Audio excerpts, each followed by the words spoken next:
There are moments in life when you're cornered, not because you did something wrong, but because hardship is part of the path we must all walk to grow. When danger surrounds you from every side, when every exit disappears, there is only one thing left to do: face it with calm.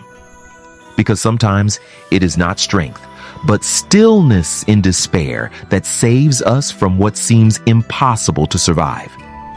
In a vast silent forest where time moved as slowly as the falling leaves, there was a pregnant doe.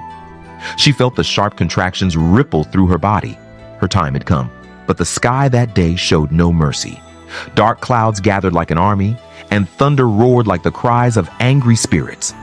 A sudden lightning bolt sliced the sky and struck an ancient tree. In seconds, flames erupted, the wind howled, and the fire spread like nature's wrath unleashed. The doe had no choice. She fled the only shelter she had ever known. She ran to the edge of the river, where the current surged wildly.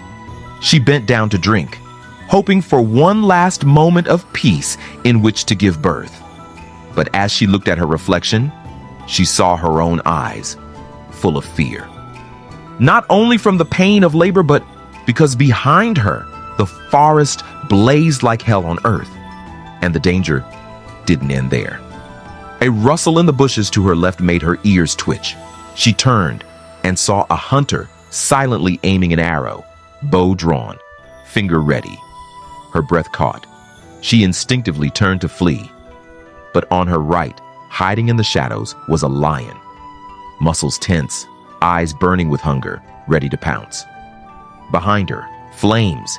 In front of her, a river full of crocodiles. To her left, a hunter. To her right, a lion. Every direction held death. The doe stood at a crossroad of fate. Her heart pounded wildly. But in that moment of complete hopelessness, she stopped. She did not run. She did not fight. She closed her eyes, took a deep breath, and accepted. If death is near, she thought, then let it come. I will face it with peace. I will not curse. I will not fear, because at the very least, I have tried my best. She lowered her head, drank from the cold river, and began to give birth, right there, between fire, predator, and the edge of life itself. Just as the hunter released the arrow, a deafening crack of lightning split the sky. The thunder shook the earth. The hunter's hands trembled. The arrow missed its mark. Instead of piercing the doe, it struck the lion's shoulder. The beast roared in pain and fury, turned its eyes toward the hunter, and charged. Terrified, the hunter dropped his bow and fled. The lion chased him into the dark. And then, rain.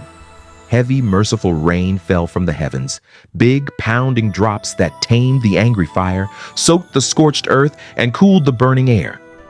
When the doe lifted her head again, there was no lion, no hunter, no fire, only silence.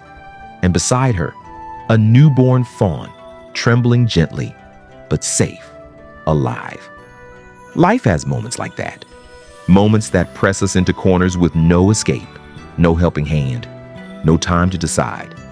But in those exact moments, we must not panic. We must not run. Instead, we must trust. Trust that something good is still possible, even if we cannot see it yet. Because miracles don't always come with flashing lights and applause. They come quietly, like a rain that puts out a fire, like an arrow gone astray, like a small creature giving birth in the heart of chaos. As long as you keep your faith alive, there will always be a path forward, a chance not only to survive, but to rise stronger than ever.